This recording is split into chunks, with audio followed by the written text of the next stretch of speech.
Once again, welcome each and every one of you to the 5th edition of the Binibining Turismo Pilipinas Hong Kong 2024.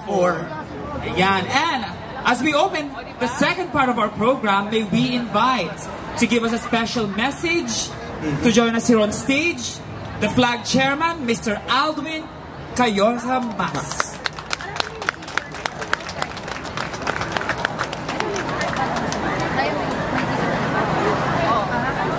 Hi, I'm back. Maraming salamat po, Cholo, and of course, ating Binibini. Diba? First and foremost, I would like to thank each and every one of you who come together ngayong hapon. In spite ng napakainit na panahon, nandito po tayo magsama-sama. But this event would not be possible without our very generous sponsors. Maraming salamat po. Hindi ko na po kayo isa-isahin.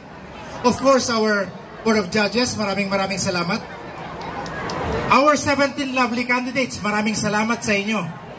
And of course, lahat mga leaders ng ating 76 organizations who supported this event this afternoon. Maraming salamat sa inyong lahat. Thank you so much, my appreciation. Finally, we're back here in Chayte Road after 5 years, I think. Pagkatapos ng pandemic, back to normal tayo, so we're here. So you're all welcome.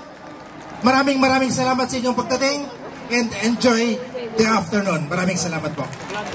Alright, thank you very much for that very special message, Sir Alan. Ayan.